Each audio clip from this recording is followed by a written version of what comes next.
Hello, is anybody there?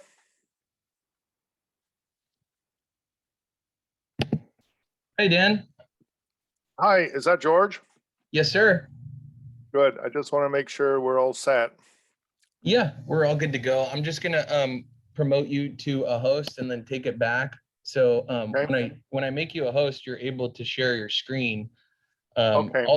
You'll see the slide once I hit the slide that goes to it says just insert Dan slides here. I'll make a casual. It's gonna be a little I'll jumpy. just share my screen when my time comes, right? Yeah. Yep. I'll have to stop sharing and then you'll start sharing and there'll be like a Great. second of intermission, but I'll make the kind of like transition statement around that to give everybody a heads up. Sounds good.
Hey, Bob, welcome to the panelist Hey, hello. column here.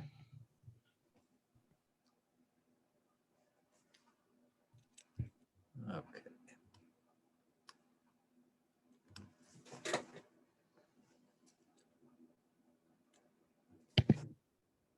Hey, Bob, would you mind muting until you're ready to talk, just so there's no Yep. background noises or anything? Thanks, guys. Get ready to go here. So I'll introduce the web, get going here after like 5 minutes, just introduce the start time here to the 13 people that are already on.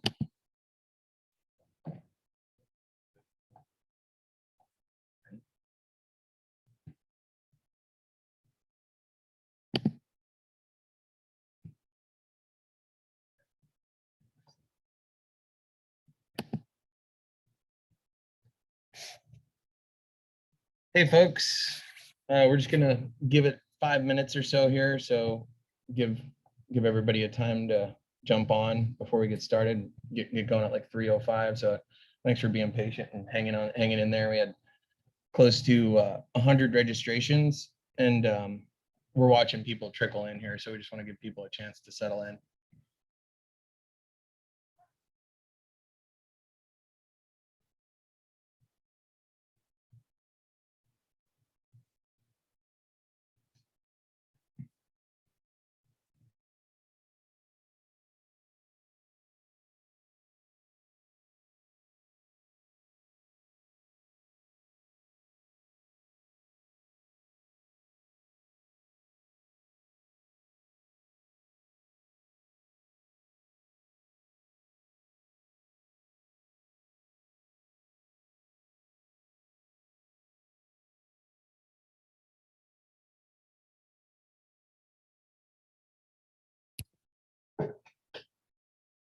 For everybody that's coming in here, we're just giving a few minutes to the rest of the participants that are trickling in. We had about 90 signups and we're about a third of the way there. So I think we're gonna give it till 3:05 to get started.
Well, I think we gave it enough time here. It's 3:03 and we're going to get started on the webinar. This is a live stream event hosted by Cola Seed on hemp variety selection and regulations.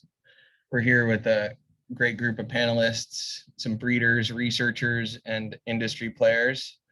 And we're going to dive into some of the genetics and regulations and some of the things that might be keeping some folks up at night here that are participating.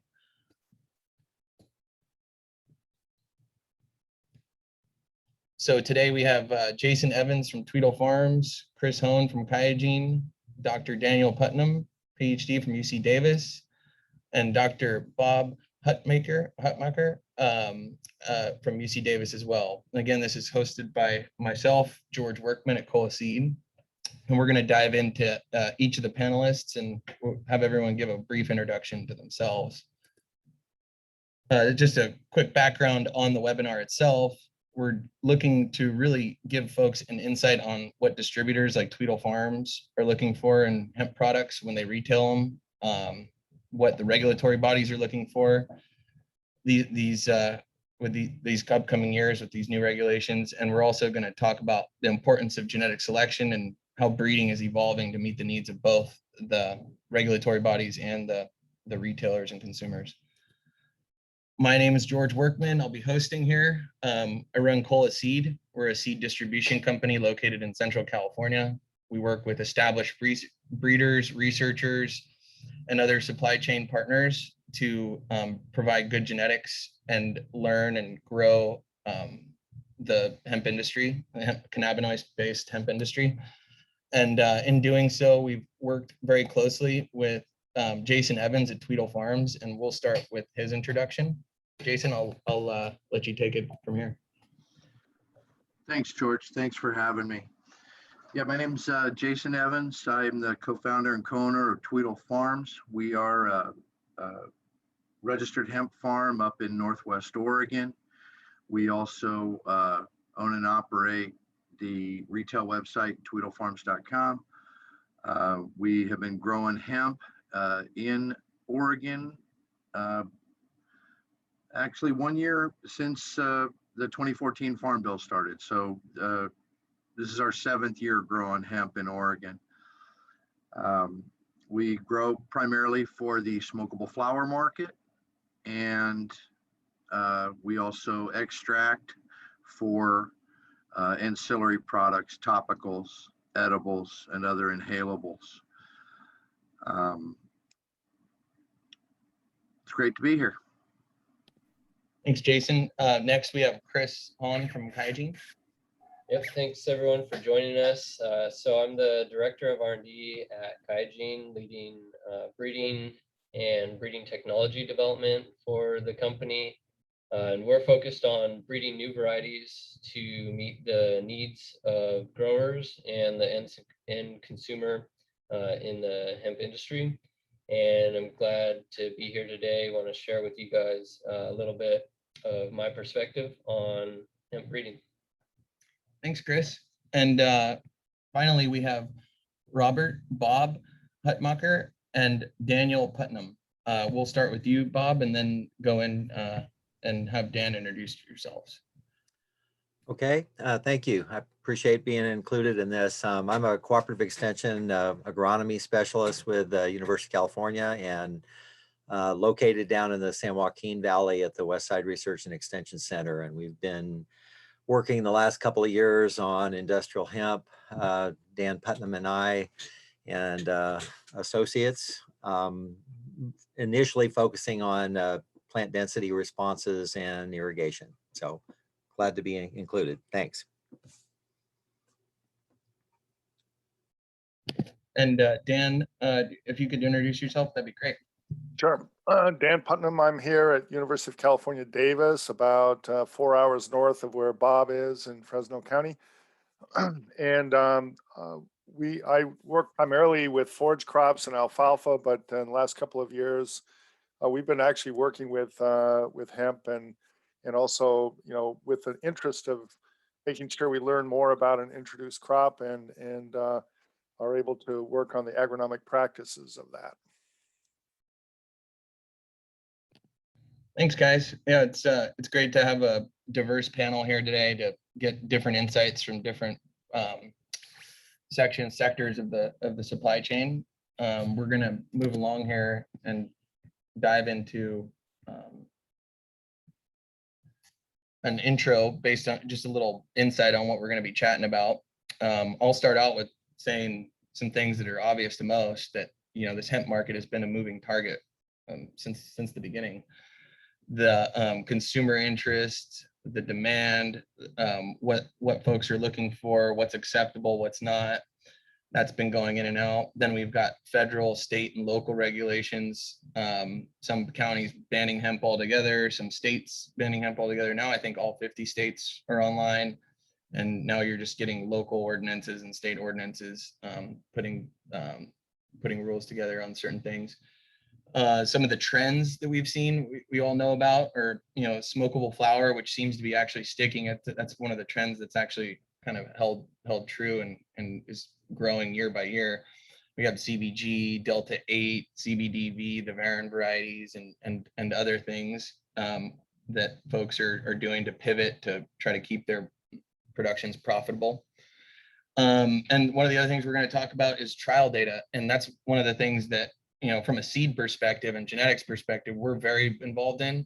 We work with UC Davis on that. And Dan and Bob have done just an incredible job the past couple of years in identifying some industry pain points, some of them being irrigation related, agronomic issues, some of them being regulatory issues like this THC compliance. And so they're able to use their lifelong experience of research on crops to generate graphs, data, and things that can help us as growers and supply chain participants understand what we're doing a little bit better, and maybe help us in our decision making to help bring a more profitable, less risky business approach to the table.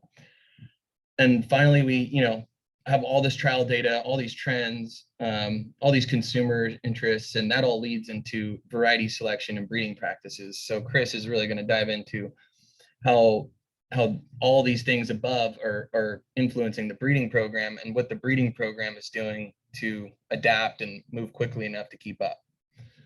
And with that, we're going to start with Jason and dive into some of his insights from a producer, a processor, and a shipper. Jason, what do you think are some of the biggest risks that you're seeing? Can you tell some of the listeners, from your perspective, what you've been working on, and how you see this unfolding over the next couple of years in terms of regulations and et cetera? Yeah, thanks, George. Before you get into risk mitigation, because each sector of the hemp industry has its own, inherent benefits and risks. So for purposes of this conversation, we do not grow for fiber. We do not grow for seed, whether it be for propagation seed or for, edible seed for grains. We grow hemp flower for the smokable market and for extraction. So I'm going to focus on those things. I think the biggest risks, there's a couple. There's internal and external risk. I think for the year coming up, and since the hemp program started, some of the biggest risks outside of weather and keeping your crop healthy and happy are in the legal framework, primarily with THC concentration, because you could have the best soil and the healthiest plants in the world, and if it doesn't pass muster with your respective Department of Agriculture and now the USDA, you can't monetize your crop, and you could potentially see federal criminal charges depending upon the THC concentration. So I think I know now that USDA has come online and their interim final rules took effect March 22nd. Point 3 is the law of the land. pre-harvest and post-harvest, especially if you're growing flower for the smokable market. 0.1 up to 0.1, or excuse me, 1.0, that's where you start getting federal criminal charges. But anything above 0.3, you're either going to have to remediate or destroy. At least the USDA's given us a pathway to remediation and with destruction of crops without having law enforcement involved. In between 0.3 and 0.5. And Jason, Tweedle Farms is a online retailer of hemp flower, correct? Tweedlefarms.com. Yes, sir. We started off growing primarily for the extraction market, but then we also saw, coming from California and being in and around the cannabis industry for most of my adult life, we kind of saw a hole in the market where, it's ultimately it's all just cannabis, whether it expresses, THC as a primary cannabinoid or CBD as a primary cannabinoid, or now CBG as well. People like to smoke cannabis. And at the time when I built the website, there were only a half a dozen vendors online, and they were all based out of Las Vegas or Miami or Fort Lauderdale. And there's nothing wrong with those areas per se, but those were not areas that were known for their cannabis production. They were, they were just online companies only. So we saw a hole there, and we were the first farm to table raw hemp flower provider in the country. Would you what desired genetic traits and retail attributes are you looking for when you sell on your platform?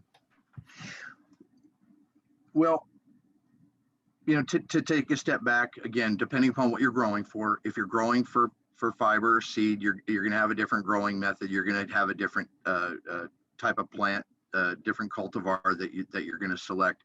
For this, if you're growing for cannabinoids and you're growing for retail distribution of smokable flower, it's the same 5 things. You want as high a cannabinoid and terpene profile as possible, albeit within USDA 0.3 total T compliance. You want good bud density, good bud structure. Coloring is getting more and more important to consumers. It's you kind of look at cannabis consumers like wine connoisseurs. They like a good nose, they like a good touch, they like a good feel, they like a good smoke. A lot of the different cultivars out there express their flowers in different ways. So, and it's nice to have a variety as well. But, specifically for the retail market, bud density, bud structure, cannabinoid content, and I think what's not been given enough credit, and what we're going to be focusing on heavily going forward, because we pivoted to total THC at the end of 2019, so it's not an issue for us like it'll be for a lot of other farmers, is cannabinoid to terpene ratios. Everybody understands 28:1 CBD to THC ratio in raising hemp, but nobody's really focused on cannabinoid to terpene ratios. And especially when you start considering the potential efficacy of different terpenes in conjunction with cannabinoids in that entourage effect.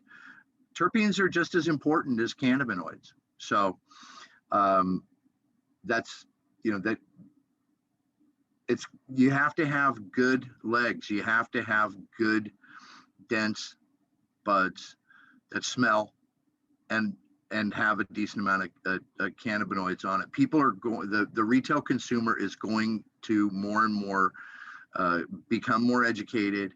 And as more cannabis platforms come online, whether either, in the marijuana world, in medical and or adult use programs throughout the states, they're going to get used to more dispensary quality flower. And so that will become the expectation going forward.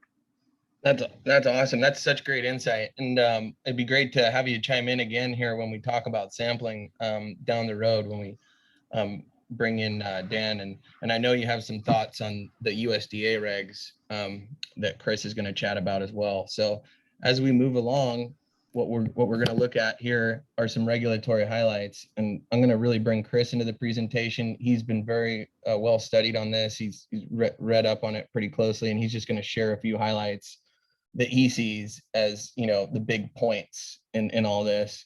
And and I think Jason will chime in as to, you know, what he sees as you know, his big points as well.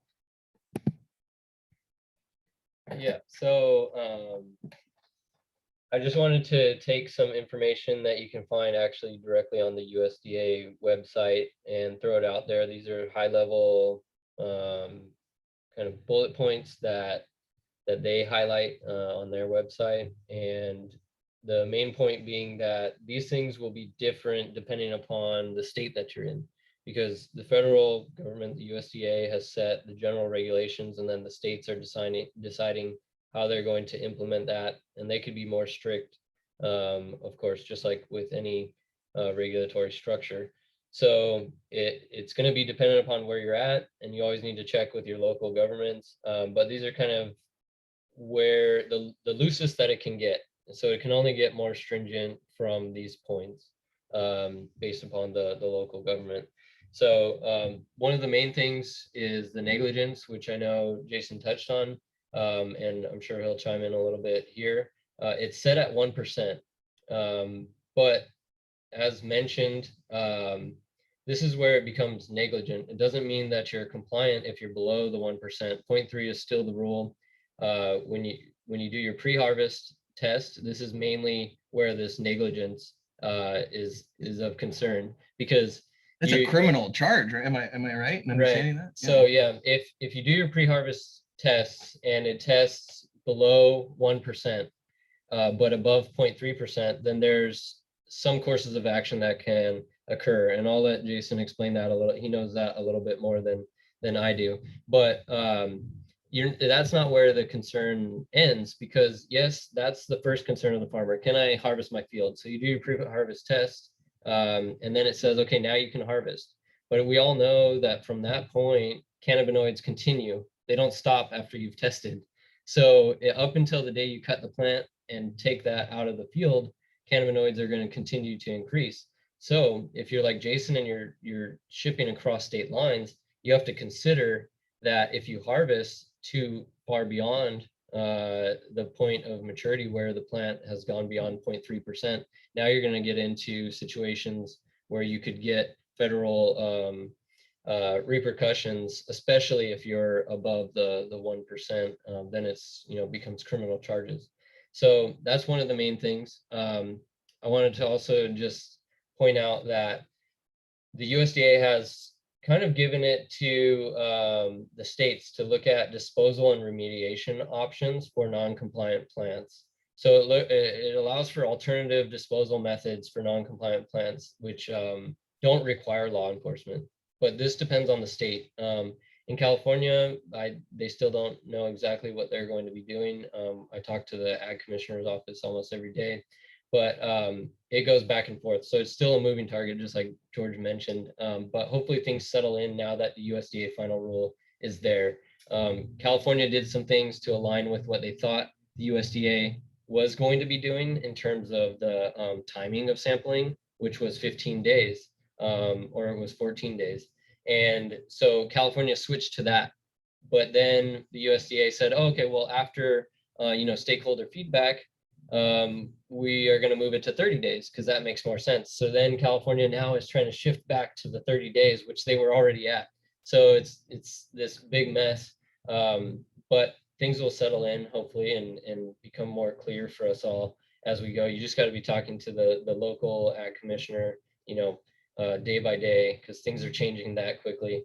And then around sampling method, it again allows the states and tribes to adopt kind of their own protocols for what sampling methods are going to be used. And the USDA even outlines that it could be a performance-based approach to where if you have a grower who's growing a certified seed variety, then they might approach that differently than someone who's not growing certified seed.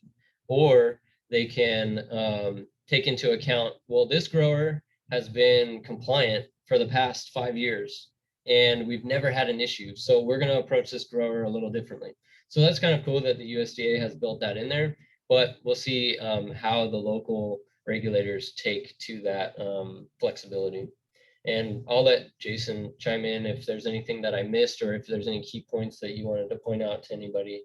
That's all I have to say. One quick thing before you get going, Jason, that I noticed from a seed sales perspective is, we had a customer in California has, a 30-day testing window. They test the 5 plants. The pre-harvest was no problem. But in Washington last year, we had a customer, they had to test 30 plants and they had to make a composite, and it was 2 weeks prior. 2 inches. And 2 inches of the bud. So you can see what a big difference that is from California to Washington. Even though we're all governed under the USDA, it's quite a variance there. Yeah, thanks, guys. So quickly, again, I'll just remind everyone that it depends on what you're growing for. We have been growing under the hemp program since 2015. We have never had one pre-harvest test come back non-compliant. That is primarily due to choosing good seed vendors, choosing reliable seed vendors.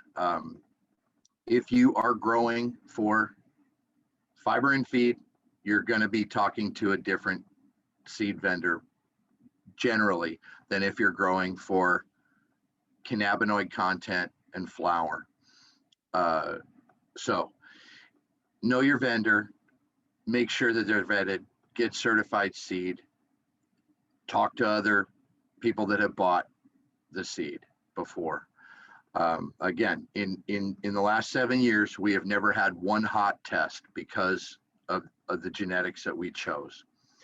I also recommend that if you're growing for, even if you're growing just for biomass for extraction, or if you're growing hemp for the smokable flower market, that you test early and test often, in addition to the state and federally required pre-harvest tests. Okay, we generally test each one of our varieties, whether we're growing greenhouse, indoor, out in the field, summer, winter. We will start testing for potency at week 4 of flower, because we want to see how the plants are performing, and it also gives us a gauge to just double check to make sure that we're compliant. But we tested. Can you talk a little bit about the post-harvest aspects of this? Yeah, absolutely. And let me just jump into these numbers real quick. 0.3 is the number plus or minus a measurement of uncertainty. Okay. In most states, that measurement of uncertainty is going to be between 10 and 20%. So 0.3 could actually mean 0.36. Nobody, I guarantee you, nobody in the state of Oregon is going to give us a problem at 0.34 or under. Most states are falling in line with that. The USDA has not defined their measurement of uncertainty yet, but they will by the fall. Remediation is in most states 0.3 to 0.5. 0.5 to 1 is destruction. Anything over 1% is not only destruction, but a one-time, one slap on the wrist, and then it's criminal charges. Now, that's all pre-harvest, but bear in mind, folks, if you're growing for the smokable flower market, you're going to be drying, trimming,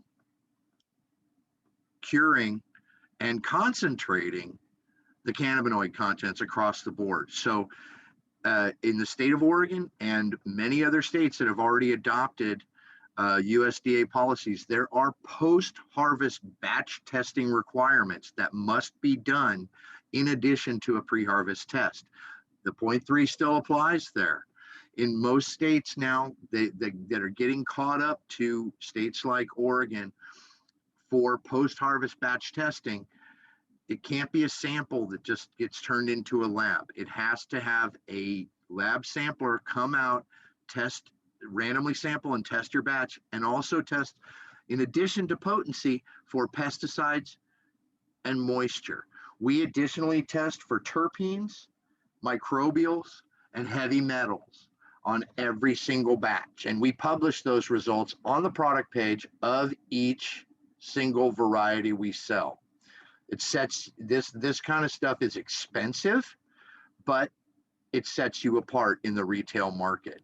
Again, the public is getting a lot more savvy as to what's good product, what is safe product, and what vendors have been getting away with, that really, if there's no regulatory or law enforcement of these regulations, it's up to the public to choose the best growers and vendors. So, And I'm sure we're going to have quite a few questions on this too at the end. So I noticed some folks are chiming in via chat. We will get to your questions at the end and plan to do so via the chat function here. So you guys are on it with the right function, just a little bit out of queue in terms of timing. So we'll touch back with you here at the end. As we move along, we're going to jump into breeding considerations. And thank you, Jason, for the insight again. you bet. Chris is going to jump in here and jump into what he's getting into in the breeding world. Chris, what are some of the strategies to meet the needs of all the supply chain steps? Yeah, so when breeding a variety, you have to take into consideration a lot of things that Jason has already mentioned. The number one thing being agronomic traits. So the first concern, the first risk for the grower, who's our main customer, is getting to the finish line. So being able to produce the crop that's going to be healthy, yield well, and make it to the end for the grower, and then also be compliant.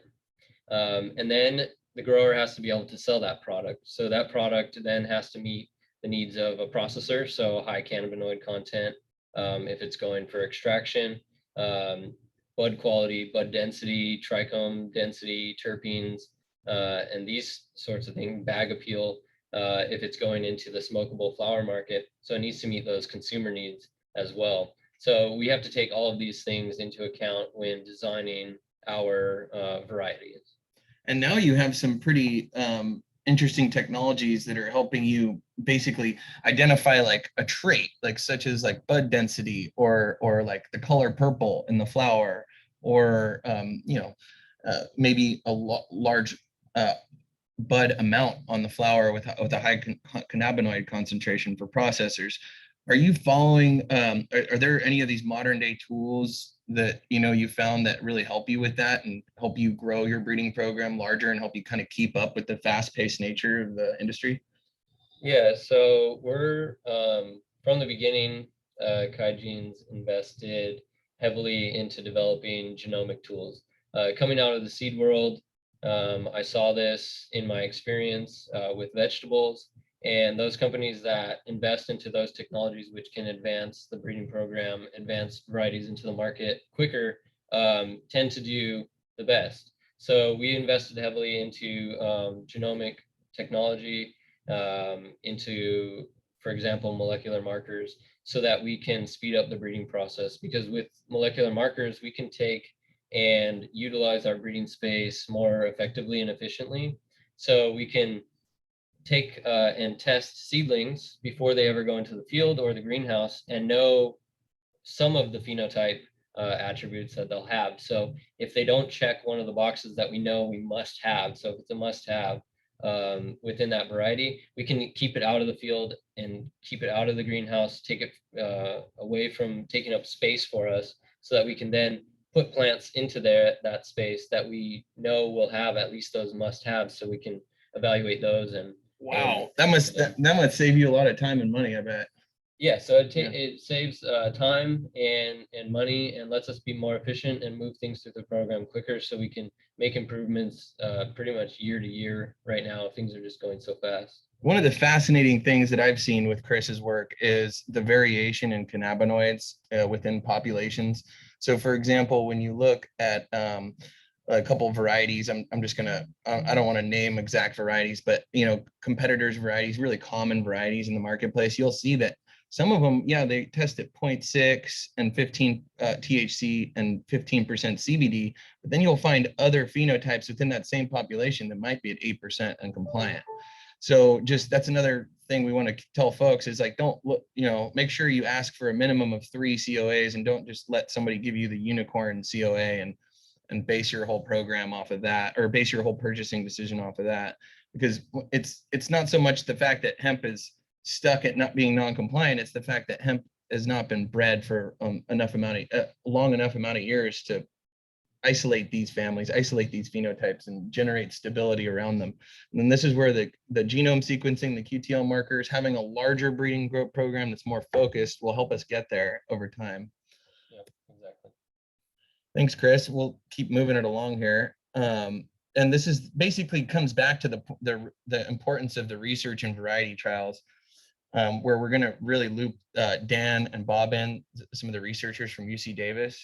They've done some incredible studies on a few of these things. And one of the things that I can note too is that, you know, a trial from my perspective as a seed guy is the biggest no BS marketing approach. So it's, you know, when I can get somebody out there and they can look at the flower, they can test it, they can see what it is. It's not, they're not just relying on me telling them, hey, this is a good seed to buy. They're able to see for themselves. So really getting ahead of the next year and looking at what varieties you're going to buy the year before is strongly suggested, and looking at trials, driving around and looking at other farms, and sharing your experiences with others. From here, I'm going to introduce Dan and Bob's section, and they're going to share with us some of the fascinating data that they found through their work at UC Davis. I'll let you guys take it from here. It might take a quick second because I'm going to have to transfer the screen share to Dan's screen. So if everybody can just bear with us for one moment.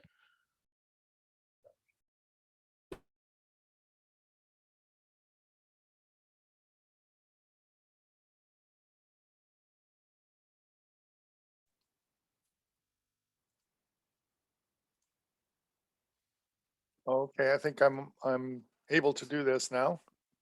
Hey, Dan, you're ready to share your screen and let us all know what you guys have been getting into over there at UC Davis.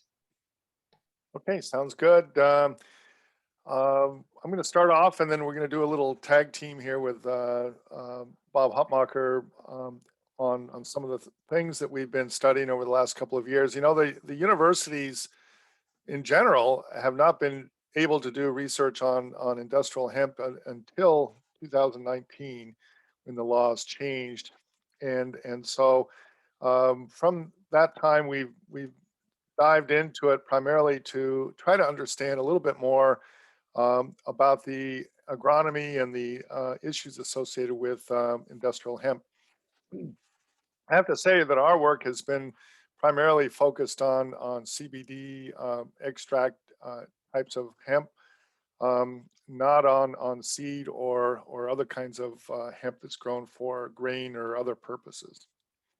One of the things that I've done a lot of work in my career on new crops and alternative crops, and this is one of the reasons that we dived into hemp, because we'd like to see opportunities for farmers. And so one of the things that I always think about with new crops is that you got to think about it as a continuum between the production, the processing, the markets. The marketers have to consider all the way back to the production side, and those of us who are involved with production agriculture need to think about the entire continuum between production and markets. And as markets change, we need to perhaps change our production methods, including varieties and other kinds of practices. So I think this is an important model to really think through when we're understanding hemp, industrial hemp. It's really a classic specialty crop with narrow markets and a possibility of rapid overproduction. that we have seen in some years. And also we have bottlenecks that occur in different sectors. Some of the work that we've done at UC is we have a new hemp and cannabis center at UC Davis, including work in the med school. And those people have been working on chemistry actually for many years. Don Land and Department of Chemistry, and Gail Taylor and Plant Sciences has been working on a little bit on genetics and genomics. Charlie Brummer on breeding. We've had some people working on insects and diseases. Myself and Bob Hopmacher and Sarah Light and others have been working on agronomic work, and also work on analysis and sampling. In terms of the agronomic trials, which we'll talk about mainly today, we've worked with Kyogene over the last couple of years on plant density issues, and you can see here on the left, going from low densities to higher densities. Also on irrigation and water use studies started last year in 2020. We're going to continue those this year. In terms of the plant density studies, we worked with Kyogene with 2 varieties of their autoflower types, and looked at these at both the Davis and West Side sites in Fresno County. These were on 60-inch beds with 30 inches between rows. Our target densities were starting off at about 7,000 plants per acre up to about 35,000 plants per acre. Remember, these are all autoflower types. The shorter season as well as shorter height plants. So it's a good range of densities, but in some cases we were not able to obtain the right densities, but we did have a wide range of densities in our trials. This is some of the results. You can see here that yields were generally a lot better at the higher densities, up to about 30,000 plants per acre in the first year of study. The bud yields were only modestly improved at that rate, but they're still somewhat improved, up to about 2,500 pounds per acre at the West Side site, which is in Fresno County, and in Davis site, we had similar types of results, a little bit higher yields here. One of the things we should point out that the harvest index, which is the percentage of the plant which is harvestable economic product, if you look at the buds as the main product, is about 60 to 65% of the total biomass. And that's really different in the autoflower types compared with full season types of hemp. Here are some of the results of the CBD content that we measured. You can see a little bit of a decline at high densities, really not that big of a difference of CBD at that level. And you can see, so we didn't really think that the density had that huge effect on concentration of the cannabinoids. However, if plant parts have a big, give you a big change between the bud and leaf and stem, as well as the whole plant, and this shouldn't be surprising to this audience. You have most of the cannabinoids are concentrated in the bud, but there are some in the leaves, a little bit in the stems. One of the things that was interesting about this with the 2 varieties, this one is the Maverick, and this one is I forgot the name of the second variety. If you could remind me of that. Pipeline. Pipeline. Yeah, Pipeline. That's correct. And so you can see here that the whole plant CBD content is actually quite respectable, and that's largely because of the high percentage of colas in these autoflower types. In the second year of the study, this shows you some additional data on this. The yields were higher in general in the second year, and these are the total biomass yields. So we're still waiting on some of the results from the concentration data, but you can see here the biomass yields are quite high at about 4,000 pounds per acre in the Maverick variety, quite a bit lower in the Pipeline variety. And again, you see this 60 to 70% harvest index that of the total biomass, we're producing quite a bit of bud on those crops. And the CBD concentration, again, is not really that dramatically affected. Actually, almost marginally, in fact, almost a different trend than in the first year. But I don't really put a lot of importance on this. I think that in general, density didn't have much effect on CBD concentration. We have to keep in mind the dramatic differences that we certainly observed compared with the full season types and the autoflower types. So you can see here some weeds coming in. When we plant these at too low of a density, that's going to be a bigger issue with especially these autoflower types. They don't form a full canopy if they're not at high enough density, and so that's one of the key problems with low density plantings. So in general, our conclusions here, we do need higher densities with these autoflower types. We would recommend direct seeding, I think, over transplanting, somewhere between 18,000 to 35,000 plants per acre, in that range. The planting pattern probably is pretty important. And in these trials, we haven't explored that in great amount, but certainly it's going to make a big difference in terms of canopy closure. Seed costs is most definitely going to be an issue, and of course, I gotta chime in here on that one, Dan. Yeah, well, we have we have breeders on the line, so they anyway. You want to make a comment on that? That'd be fine. Yeah, sorry to interrupt. But yeah, thanks for putting that in your talk, because we look at 18 to 35,000 plants per acre, and the last thing we want to be looked at is like snake oil salesmen trying to push more seeds on you, with the with the bottom line not reflecting. So one of the things that we've done is looked at it in terms of a per seed cost with autoflower, and we tried to rewind it and look at things on a more of a per acre cost, and that's how we develop our per seed costs. And we think our company is actually responsible for bringing the autoflower seed price down quite a bit, because of the way that we looked at that and the way we saw it as a disadvantage for farmers, the way it was currently sitting.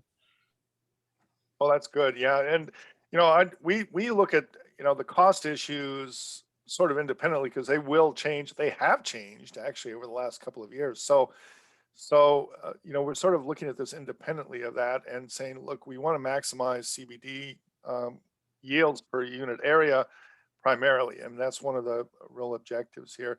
The other thing that comes into play here is the weed control issue, and is a grower going to use cultivation, and certainly we don't have an herbicide option at this point in time that's viable, at least legally. And also the other thing that comes into play is the harvest method. If something is hand harvested, it's a real different concept than if you're coming through with mechanical harvest or even harvesting the whole plant. So it's all of these things come into play. This year we're going to go with a different row configuration at 15 inches with about 30 to 35,000 plants per acre in our experimental plots for our nitrogen work and other work that we're doing this year. Any other ideas on this density trial comments? No, that looks good to us. Okay, so the other thing that we were really interested in is what's happening with the plant to plant variation. This is some data that Charlie Brummer's group has put together with their breeding work and where they are sampling large numbers of plants. And you can see here the relationship between CBD concentration and THC concentration. This gets at what the comments were made earlier. And it shows pretty clearly that if you get over about 11 to 12% CBD, the risk of those plants going hot is pretty substantial. There's 80% R-square values. So the CBD concentration essentially explains about 80% of the variation in THC content in the varieties that we were looking at. And it could be that there's some varieties that don't obey that rule, but in general, there's a pretty tight relationship between those two. So that has a major effect on how we can, we basically, the two messages here are, one is that we have to pay attention to this CBD content and THC content over time. And also that we're not going to be able to, under current rules, maximize the CBD concentration necessarily in our crops. And it may be variety dependent, but I'm convinced at this point in time that virtually every variety has the capability of going hot, depending on the situation and of course when it's sampled and so forth. This is another graph that shows the degree of variation within, say, a variety. So these are families in the breeding plots, and they're a little bit more variable, but not that much more variable than regular varieties. And so even though the mean of these varieties is actually pretty much within the regulations, except for this one here, you can see the spread between individual plants and individual samples between, and this one is the mean of this group is about 0.26, which is under compliance. But then if some of those plants are less than half of that, and some are more than double. So the sampling issue is not a trivial point. And I think it's something we have to continue to pay attention to. We did some modeling on this, and if you take a look at any individual variety here, and you see here that even though the mean of that group of colas is acceptable, if you only took one sample or two samples or three samples, the degree of variation in that sample set is very, very high. It's just as likely that you'll be non-compliant as to be compliant if you only take one or two or three samples.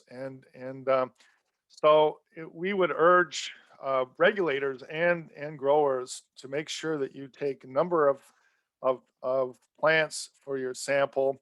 So the message is here is that it's really a numbers game. I think even with fairly uniform varieties, you're going to see this type of curve, this type of degree of variation. And variation's a fact of life in biology. We accept that, and we need to recognize it. But there are some practical limits. We would probably recommend that we choose somewhere between 5 and 10 colas to represent a population, because 20 or 30 or 40 or 50 colas is going to be very, very hard for laboratories to process and represent on the subsampling side. So there's a lot of issues that need to be resolved there. So Dan, quick question. Do you think that this will change the variance there? Like this graph will change once the varieties become more stable? Because I know that you're running this. It will change to some degree, but we've done this type of study with even with hybrids, you sometimes see this degree of variation, not as much, not to as great a degree. Here's the other thing is that because this threshold is so low, right? That's one of the problems here, because the lower the number, the more variation makes a big difference. And that's part of the problem, because you have to take the biomass, which we're talking about pounds, right? Even if you take, say, 8 colas, you might have a half a pound to a pound or a couple of pounds. And then you have to grind that up, and so you have subsampling error. So you have a whole series of errors that go into that. So you're always going to have variation, but the question is whether or not it's more limited. And we do have actually a whole group of samples on some of the autoflower varieties from Kyogene, and we're going to be, we haven't had the data back from the lab yet, so we're hoping that we'll learn more about that. But thank you so much. That's a really good insight. Yeah, so I think all varieties are going to have similar types of curves like this, but with the better varieties, it'd probably be a little bit less variable. But as you know, anybody who's grown the crop, you know that it's somewhat indeterminate. So you have more mature colas, you have less mature colas, and so there's a whole series of colas that are becoming ripe or harvestable at different times. So I think variation is there, and we're going to need to educate. I think we have to educate the regulators too on this, because a lot of times the regulators are failing to understand this. Yeah, George, that's a great point. George, if I could just jump in here really quick. I can't say enough how much testing early and often really does help. It gives, and testing prices have gone down. Getting a random sampling of your field that you can pull yourself. I was saying in an earlier conversation, I have just a kitchen food dehydrator that I got on Amazon. That I'll go out into my field or greenhouse or our indoor grows, and I'll go ahead and pull, 5 to 7, maybe 10 different samples, kind of in the mid range there. Dry them myself to save the drying cost money from the lab, and then let them homogenize the material for potency testing in weeks 4, 5, 6, and 7 of flower. It gives us just a wealth of data that we can really see when different cultivars, mature. And some of them end up maturing earlier than others, some later, but testing early and often, it's not just good data for you, but it's also good for compliance. And if I could just take a quick thing, I would, I've seen everybody's questions in the chat. I'm more than happy to, I think you mentioned this, George, but I'm more than happy to go over, whether it's the legislation, the testing, measurements of uncertainty, and total T compliance and cultivars going forward. So if everybody can just hang out till the end, I'd be happy to do that. Thanks very much, Jason. Yeah, I think there's be a lot of interest in that. And I think Dana, are we going to move it along to Bob here to close out the research section? Here are the conclusions here. We got to look at both plant-to-plant variation and maturity and sampling methods. It's kind of a major issue. So with that, I'll move it on to the next talk, which I think Bob's going to talk about this. And Bob, just let me know when you want to go to the next slide. Okay. All right. Thank you. Yeah, this is just some of the data that we have from an irrigation study that we're doing at Davis and Westside in cooperation with Oregon State cooperators who also have sites up at 3 different locations in Oregon. So this is 2020 data from Westside Research Center, and these are a couple of the non-Kyogene autoflower varieties that were included in the irrigation study that we did at Westside. And part of what this is just showing, we basically came up with an approach for irrigation that was kind of centered on water needs for full-size plants. And so one of the things that we learned certainly in the 2020 year was that despite the fact that we were aiming for 40%, 70%, or 100% of applications of water to meet evapotranspiration or crop water needs, basically we were over irrigating significantly when we were going with the 70 and the 100%. And you could kind of see that in terms of the plant responses here, maybe a little bit under irrigated on the 40% ET. In blue, that's the cola yield showing in terms of a little more stress at that 40% ET level, and then really at the 70% and 100% ET non-stress plants, you didn't see large differences in cola yield. You did see some increases with higher water in total dry weight. Next one. Okay, and this, by comparison, you look at the numbers for what we were for totals on the autoflower, we were in the 4,000 plus pounds per acre type of total dry weight numbers. So these are, by comparison, the full season varieties, 2 that were included in this irrigation trial or multi-location irrigation trial. This is the San Joaquin Valley West Side location, and you can see in this particular case, when we went from 40% of ET to 70% intermediate water to 100% ET, you saw this stair-step type of response in total dry matter that was fairly significant, and fairly large in amounts. And then you still saw down there in blue in the cola dry weights, we probably peaked out at close to 4,000 pounds per acre. We did see a stair-step increase there in yield improvements as you went, but again, not as large an increase as you might expect in going from that 70% to the 100% ET. Next one. And one other thing we wanted to point out was we've had plenty of questions over the last couple of years about what we think are water use needs of the different types of industrial hemps that are out there are under consideration. And so what we're showing here is for the 2 cultivars of autoflower, I came up with the averages for how much was applied water. And then that's the 3 bars on the left side at the 40%, 170% or 100% ET. And then on the right side is the averages across the 2 varieties for the full season types. So in looking at this, you can see that the applied amounts on the left for the average autoflower go from a low, the blue is applied water. And then so that goes from a low of about around 8 to a high of about 13.5 inches of applied water that we applied by irrigation. And then the amounts that are shown in that kind of reddish brown color, that represents extracted soil water or water that was used during the course of the entire growing season. So what that means on the 40% ET is the combination of those two means about 10 inches of water for total crop water use in that low water application 40% ET treatment.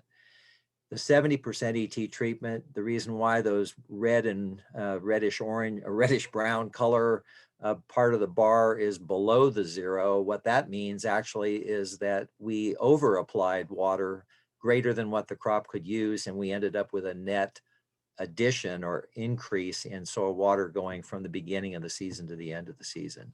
So what we were finding in general then is ET levels across the treatments for the autoflowers that range from about a little less than 10 inches to a high of about 13 inches.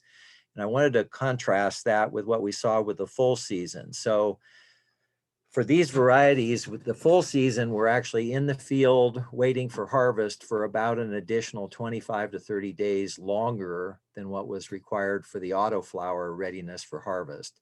And what that resulted in then is our lowest water application treatment, again, getting about 10 inches for the whole season of applied water in blue.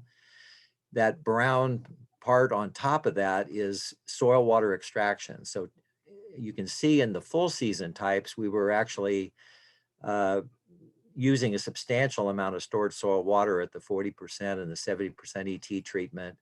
At the 100% ET treatment, we were only extracting maybe 1.5 inches or so. So we were probably coming pretty close to meeting full crop water requirements. And sorry for the long explanation, but the bottom line that's kind of important is that means that these earlier maturing autoflower types, you're going to stop irrigating them earlier because they're going to be ready for harvest earlier.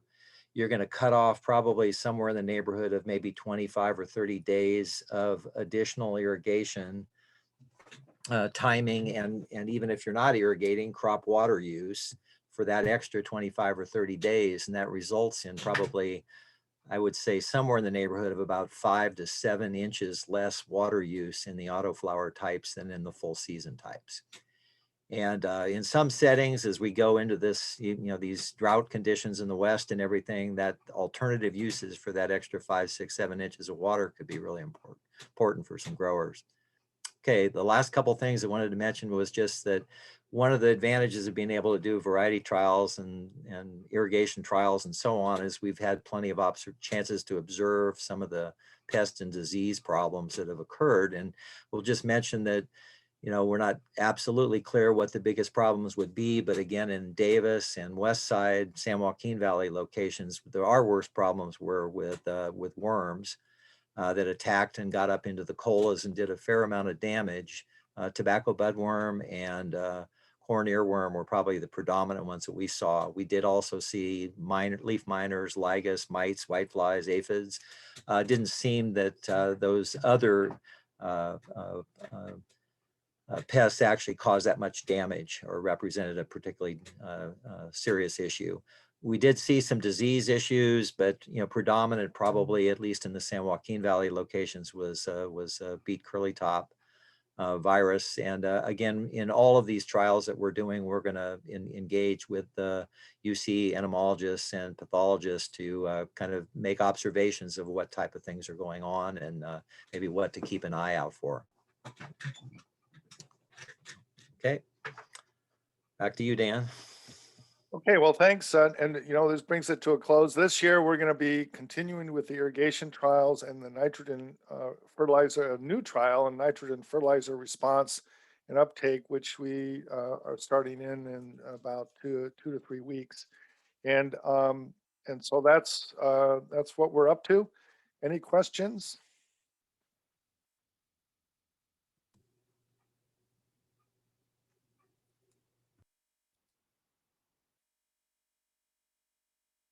Is everybody still there? Hey, Dan, yeah, so we wanted to leave the chat section for the very end here. So Okay. if we could move it back to I'll stop sharing. where we're at.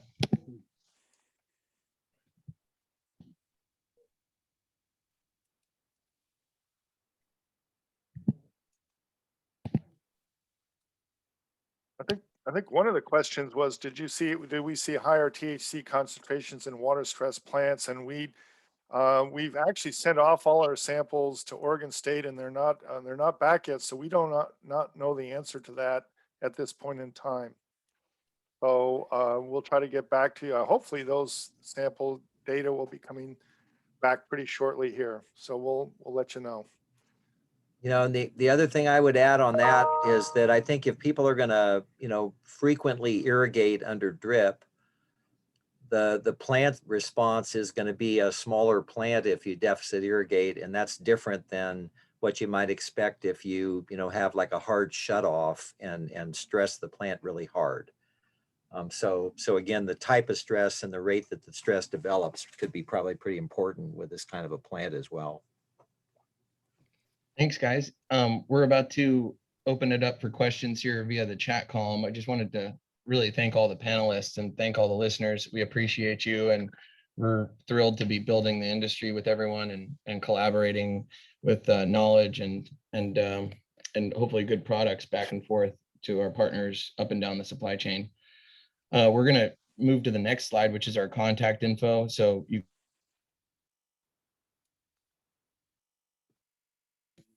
you can all reach us here at these email addresses if you have any detailed questions beyond some of the brief questions that you're able to ask in the chat column. So I'll leave it on this page here as we go through questions. I'll open up the chat starting with some of the ones that came.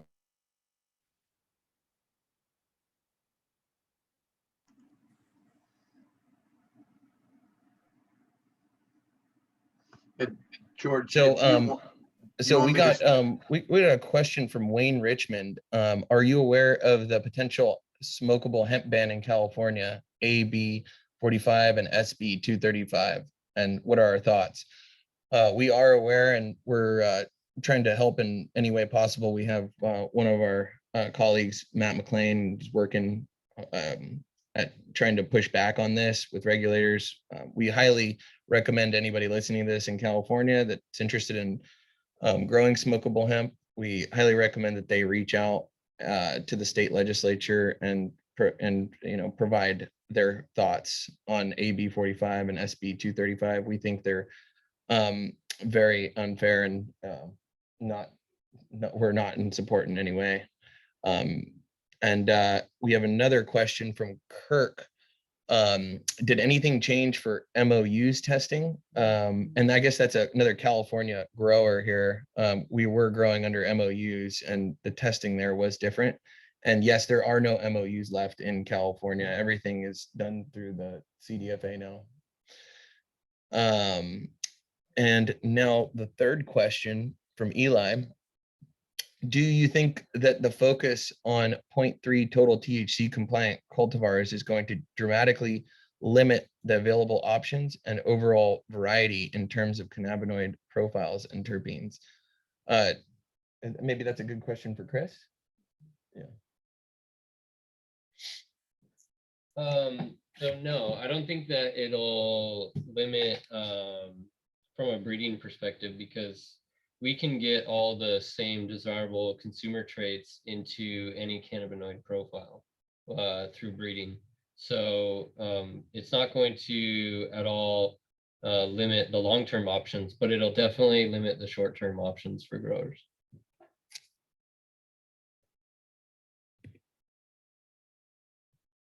And then we have a question from Tim. Do you see, oh yeah, so you guys already answered that one, Dan and Bob. Oh, and just a comment from Wayne about the California ban on smokable hemp flower. He recommends that everyone reaches out to the California Hemp Association and joins their efforts in fighting the bad legislation here in California. Jason, do you have anything you'd like to add to any of the questions that were asked here? Yeah, let me preface anything I'm about to say that I'm not a lawyer. I don't give legal advice, but I've been operating in the trenches of the hemp industry for the past 7 years. AB 45 is still nascent. It's undoubtedly going to face opposition. In addition to the California Hemp Association, we also work with, the Oregon Hemp Farmers Association, also hemp supporter, the Hemp Roundtable, and our legal representation is Harris Bricken. I don't see how AB 45 can include hemp and CBD products and exclude smokable flower when California was one of the first, medical and recreational marijuana, THC bearing cannabis programs in the country. It really makes no sense. But again, I'm not a lawyer. The second question for MOUs, I read that as a measurement of uncertainty. So maybe I couldn't answer that question because as far as I know, for measurements of uncertainty, they vary state by state. But I do have something to add on the question of focus for 0.3 total THC compliant. It's definitely going to, like Chris said, in the short term, limit available options. Now, there are, if you started what we did last year, focusing on total T compliance, you only had a couple of options, right? You had CBG, you had Autoflower, or you had a full photoperiod flower that could potentially grow in the high teens or 20s, and you had to early pull. Those options are still available. However, there are more and more, there are a couple right now. We just did a trial run of a couple of cola seeds, newer strains coming out, happened to do them in a greenhouse. And you honestly, other than the fact that they were done in 75 days, you couldn't tell that they were Autoflower. They didn't have, but we've got mature soil beds in our greenhouses, so we give them the best living soil possible. But and I'm not paid to plug cola seed, but you really couldn't tell that these things were stunty. What I'm used to seeing from Autoflowers. Great terpene profile. We just harvested yesterday and today, so that is definitely a possibility. And as more, it's going to be a two-handed thing. As more people, more farmers, and more customers understand the regulations.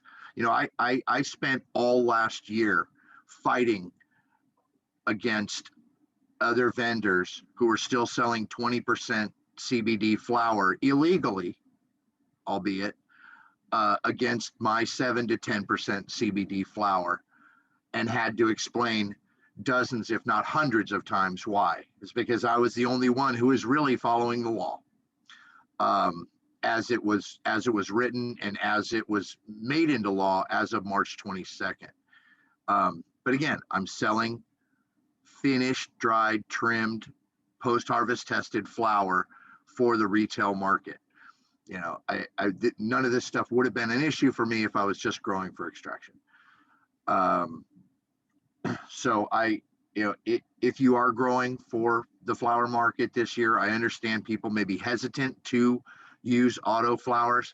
What I can tell you, I don't know, George, if you've released the names of the varietals that we test grew, and so I don't want to say them unless it's okay. But if you are considering growing and you care about growing for the flower market, and you've heard that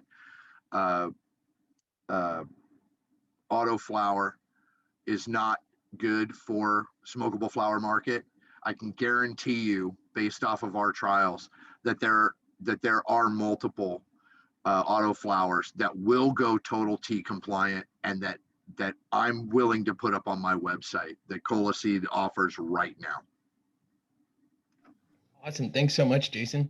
I think there's another question here, and it's, is the video being recorded? And yes, we are recording this, and it'll be available on Tweedle Farms YouTube, Cola Seed YouTube, and we'll also send a link via email as a follow-up to all the participants here.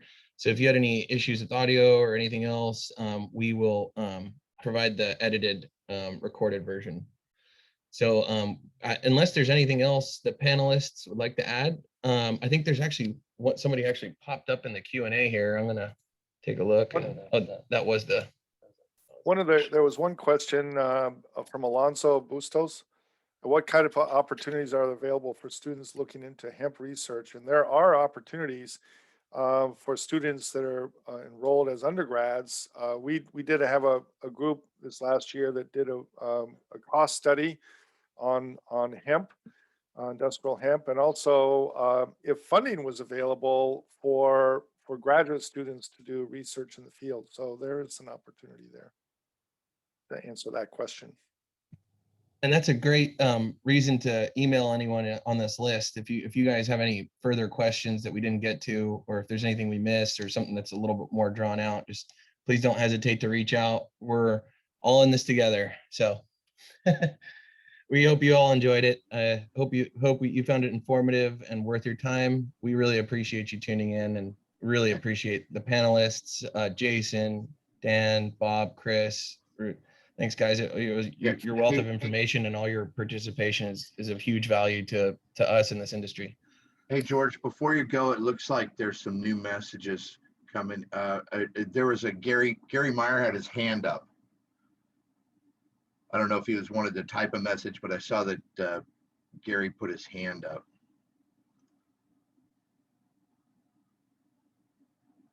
Gary, can you type your question into the chat function? Sorry, I missed your question there.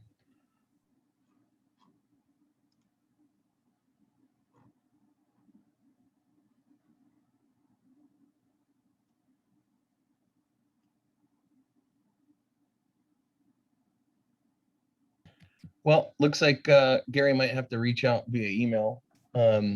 Again, thank you all so much, and can't wait to see where this thing takes us in the next few years. Cheers.